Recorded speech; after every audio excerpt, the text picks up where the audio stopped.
올해 노벨 물리학상은 중성미자가 질량을 가지고 있다는 것을 처음으로 증명해낸 일본과 캐나다의 과학자에게 돌아갔는데요. 특히 일본은 2년 연속 노벨 물리학상 수상자를 배출하면서 과학 강국의 면모를 보여줬습니다. 네, 이 시간에는 서울대 물리천문학부 김수봉 교수를 전화로 연결해서 올해 노벨 물리학상에 선정된 과학자와 또 연구 내용에 대해 자세히 알아보겠습니다. 교수님 안녕하십니까?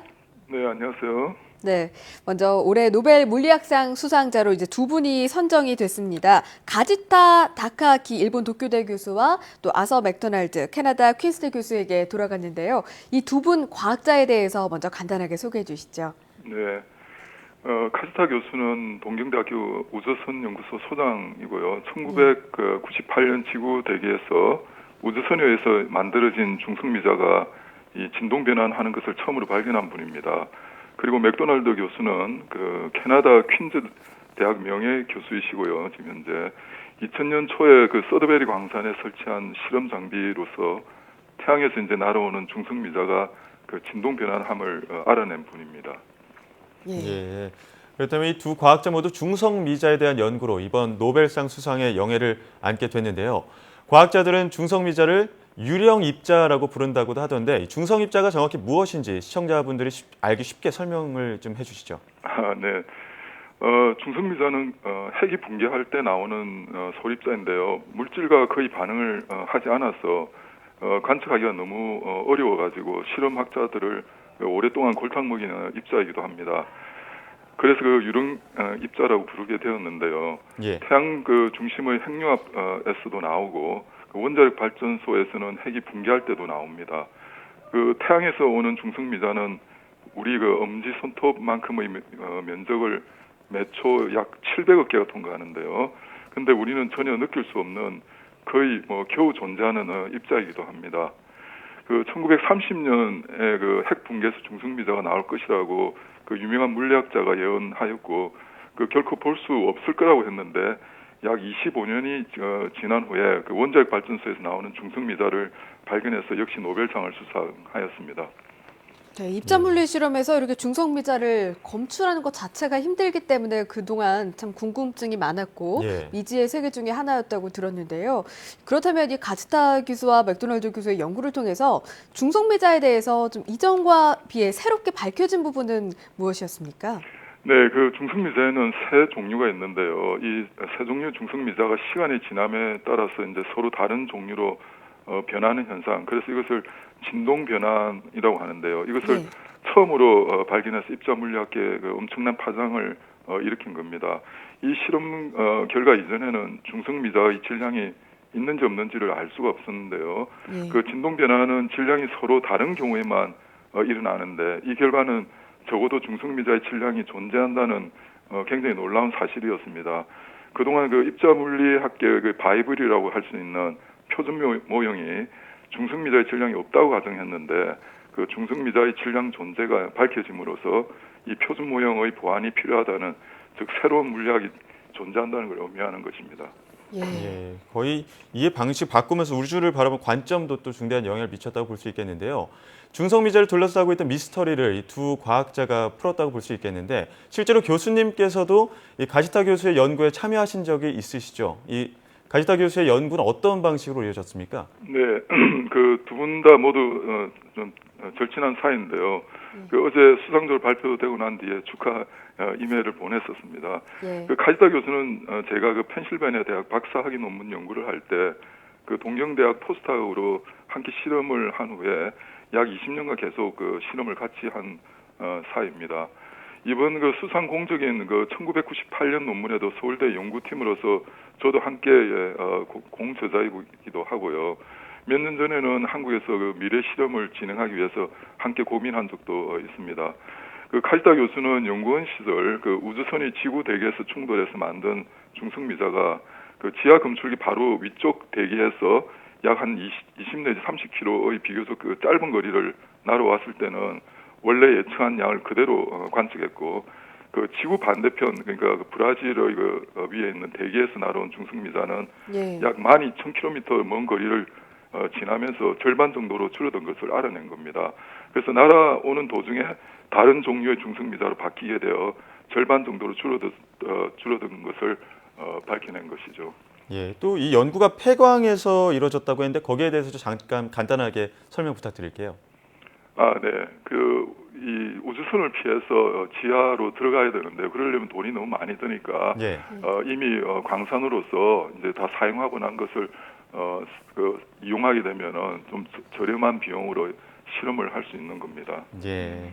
그렇다면 이 공동 수상자인 맥도날드 교수 또 중성미자가 변하는 것을 다른 방식으로 관측하고 또 접근했을 것 같은데 어떻습니까? 네, 제가 박사의 연구로서 태양에서 나오는 중성미자를 물을 채워서 채운 실험 장비로 측정을 했었는데요. 예상되었던 양의 절반 정도만이 측정되었고, 이것이 이제 태양에서 날아오는 도중에 다른 중성미자로 변하여 측정하지 못한 게 아닌가라고 이제 학계에서는 추측을 해왔었습니다.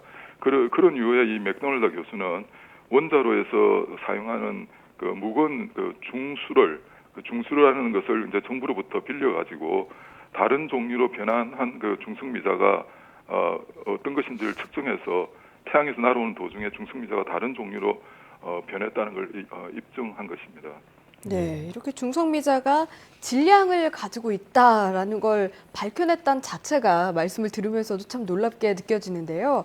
저희가 지금 중성미자 이야기를 계속 나누고 있습니다만 일본 이 가츠다 교수의 스승도 또 중성미자 연구로 노벨상을 탔다고 들었습니다.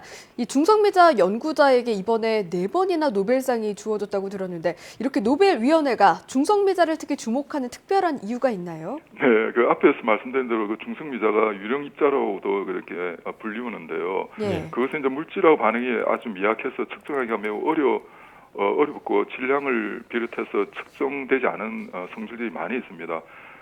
그래서 중성미자의 성질이 하나씩 이제 밝혀질 때마다 노벨상이 주어졌다고 보시면 되겠습니다.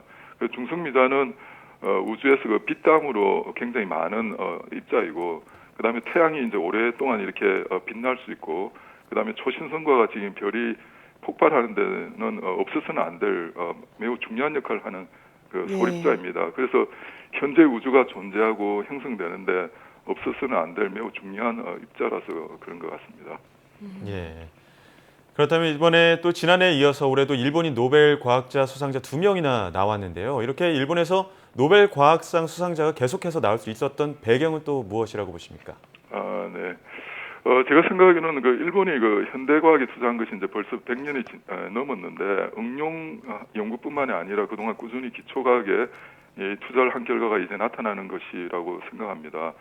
유행만을 쫓아서 이것저것 여러 연구를 하는 것이 아니라 한 분야에 집중해서 오랫동안 끈기 있게 연구를 할 수 있는 분위기를 조성한 일본 과학 문화 정신의 저력 덕분이라고 저는 생각합니다. 그래서 우리나라도 과학에 본격적으로 이제 투자한 것이 이제 30년이 채 안 되는데요. 예. 양적인 성장은 눈부실 정도로 이루어졌지만 연구비를 따내기 위해 주기가 비교적 짧은 연구만 하는 것이 아닌가 반성해야 되지 않을까 생각해 봅니다. 네, 뭐 연구 시기나 투자 금액이나 이런 것에 있어서도 좀 일본과 차이가 날 것 같은데요. 그래도 좀 비약적인 발전을 했다고 말씀을 주셨습니다. 교수님, 그렇다면 우리나라의 이 중성미자를 포함한 입자 물리학 분야의 연구 수준이 지금 세계적으로 봤을 때 어느 정도라고 볼 수 있습니까? 네, 입자 물리학에서는 수조 원의 비용이 드는 가속기가 있는데 그 가속기가 우리나라에는 없어서 해외 가서 연구를 할 때마다 그러니까 예. 실험을 하게 되는데요. 아무래도 지원을 좀 덜 받는 부분이 있겠네요. 네, 예. 근데 이제 최근 우리나라에서도 영광 원자력 발전소 부근에 중성미자 변환 측정하는 실험을 진행해서 세계가 주목하는 결과를 낼 만큼 상당한 수준으로 진입했다고 보시면 됩니다. 그래서 예. 일본과 같이 이 분야에 좀 더 과감한 집중적인 투자가 이루어지면 우리도 이 분야에서 노벨상 수상을 기대해 볼 만하지 않을까 이렇게 생각하고 있습니다. 네, 어떻게 보면 입자 물리학이 연구에 대한 장비, 시설 같은 것들의 투자도 이루어져야 된다는 말씀을 해주셨는데요. 우리나라에서도 이 노벨 물리학상 수상자가 나올 수 있도록 연구 수준을 한 단계 더 높이려면 또 다른 어떤 노력들이 필요할까요? 네. 우리가 직접 실험 장비를 설계 제작해서 세상에서 하나뿐인 장비를 이전에 없던 새로운 측정 결과를 내는 것이 필요하다고 봅니다. 예. 그러기 위해서는 기초과학 연구에 정부의 꾸준한 투자와 그다음에 기다려주는 인내심이 이제 요구된다고 하겠습니다. 그리고 남을 이렇게 쫓아가는 그 연구만이 아니라 노벨상이 기대될 만큼 새로운 지평을 여는 그 연구 분야에 과감한 투자가 필요하다고 저는 생각하고 있습니다. 예, 알겠습니다. 모쪼록 일본의 선례를 통해서 우리나라도 이 시설이나 어떤 투자를 통해 입자 물리학 혹은 또 나아가서 노벨 물리학상 수상까지도 기대해 볼 수 있었으면 좋겠습니다.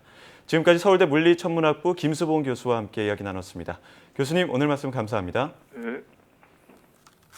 네, 아까도 말씀드렸지만 이웃 나라지 않습니까? 일본의 선례를 받아들여서 우리나라에서도 노벨 물리학상 수상자가 곧 나오기를 기대해 보도록 하겠습니다. 네, 또 중성미자의 실체에 대해서 이번에 밝혀지면서 우주의 정말 기본 원리를 파악하는 데도 큰 도움이 됐으면 좋겠습니다.